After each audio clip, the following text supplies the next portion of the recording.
ইদানিং আগারগাঁয়ের ওই ভাইরাল কেকের ভিডিও দেখতে দেখতে আমারও খুব মন চাইলো যে আমিও অনেকগুলো কেক বানাবো আর এভাবে কেক কাটিং করব।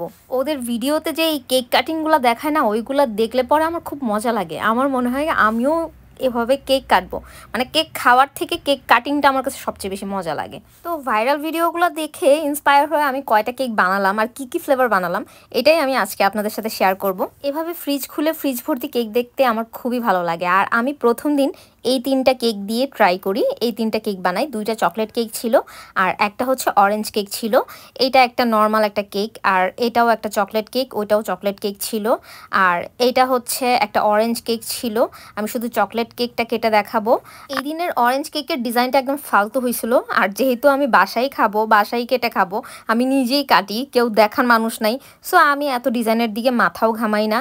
আর আমি যেহেতু কেক সেল করি না, আমি নিজের জন্য বানাই, নিজেই খাই, পরিবারের মানুষকে খাওয়াই, তাই ডিজাইন নিয়ে মাথা ঘামিয়ে এত কষ্ট দিই না নিজের ব্রেনকে। লাস্টে কেক কাটার পরে বক্সে বক্সে এভাবে ভরে রাখি। তো আমার কাছে কেকের ডিজাইন করা একদম অহেতুক। তারপর ওই 3টা কেক শেষ হওয়ার পর এই 2টা কেক বানাই। আর এইটাও ছিল একটা অরেঞ্জ কেক আর একটা চকলেট কেক। এই দিনের অরেঞ্জ কেকটা আমি একটু অন্যরকমভাবে বানাই, আমি জেলি ইউজ করিনি, আমি শুধু ক্রিম দিয়ে ডিজাইন করেছিলাম আর উপরে হচ্ছে হোয়াইট চকলেট দিয়ে একটু ডিজাইন করে দিয়েছিলাম। এই দিনের এই 2টা কেক এত বেশি মজা হয়েছিল, মানে মুখের মধ্যে দিচ্ছিলাম আর জাস্ট গলে যাচ্ছিল। মানে অরেঞ্জ কেকটাও একদম মানে চামচের মধ্যেও দেখতে পাচ্ছেন যে দাঁড়াতে পারছে না নরমের কারণে, মানে দাঁড়িয়ে থাকতে পারছে না কেকটা। আর এই যে এটা হচ্ছে চকলেট কেক, এই চকলেট কেকটার কথা আমি কি বলবো, এটা দেখতে যতটা জঘন্য হয়েছে কিন্তু খাইতে তার চেয়ে অনেক বেশি মজা ছিল। আমার কয়দিন আগে জন্মদিন ছিল, আমার ভাগ্নি আমার জন্য একটা কোপার্সের কেক এনেছিল। ওইটা আর এইটার টেস্টের মধ্যে কোনো পার্থক্য ছিল না। এই কেকটা খেয়ে আমি নিজেরই প্রশংসা করছিলাম যে আমার কেকটা এত বেশি মজা হয়েছে। আমার হাজব্যান্ডও বলতেছিল কোপার্সের কেকের মতোই একদম। এর 2 দিন পরে আমি আরও 2টা কেক বানাই, একটা হচ্ছে লেমন কেক আর একটা হচ্ছে চকলেট কেক। তো লেমন কেকটা আমি প্রথমবার ট্রাই করেছি, আমি সবসময় ভ্যানিলা, চকলেট আর অরেঞ্জ কেকই বানিয়েছি। তো এই কেকটা আমার মানে কখনো ট্রাই করা হয়নি। এবার মনে হচ্ছিল যে আমি মোটামুটি সব ধরনের ফ্লেভারের কেক বানাবো। তো এই যে দেখতে পাচ্ছেন, এই যে কাটিংটা করছি, ওই ভিডিও দেখে দেখে আমার এই কাটিংটা করারই খুব ইচ্ছে হচ্ছিল। তো এই কেকের আমি এভাবে কাটিং করছিলাম, আমার কাছে খুব মজা লাগতেছিল। লেমন কেকটা যেহেতু আমি প্রথম বানিয়েছি, এর আগে কখনো বানাই নাই, তো আমার কাছে একটু মিষ্টিটা কম লেগেছিল আর মনে হচ্ছিল ক্রিমটা কম। তো নেক্সট টাইম যখন বানাবো আমি আর একটু মিষ্টি বাড়িয়ে দিব আর ক্রিমটাও একটু বাড়িয়ে দিব।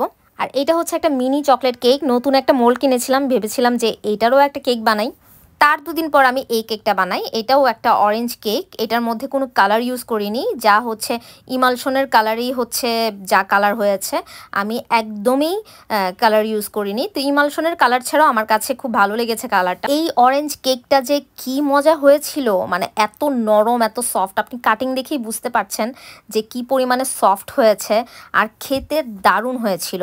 আমি আপনাদেরকে একটু প্লেটে নিয়ে কেটে দেখাচ্ছি যে কি পরিমাণে সফট, চামচের মধ্যে ঠিক মতো উঠতে চায় না, শুধু সফটের কারণে ভেঙে যায়। তারপরে আমি লাস্ট বানিয়েছিলাম আরও 2টা কেক, একটা হচ্ছে রেড ভেলভেট আর একটা হচ্ছে বাটারস্কচ।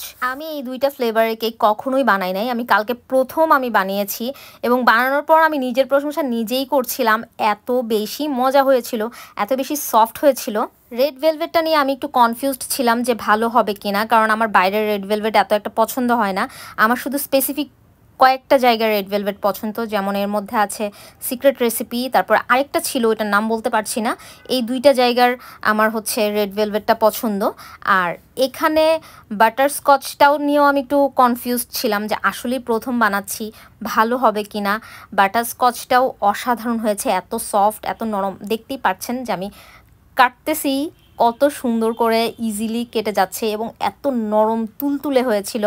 রেড ভেলভেটটাও সেম নরম তুলতুলে এবং মিষ্টিটা একদম ব্যালেন্সে ছিল, খুব ভালো লাগছিল খেতে।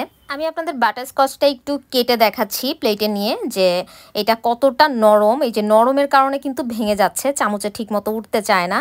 আর হচ্ছে বাটারস্কচ যে আসলেই কেন মানুষ মানে দোকানের মধ্যে এত এক্সপেন্সিভ, যে একটু দাম বেশি নেয়, তো এটার কারণ আমি এখন বুঝতে পেরেছি নিজে বানানোর পর।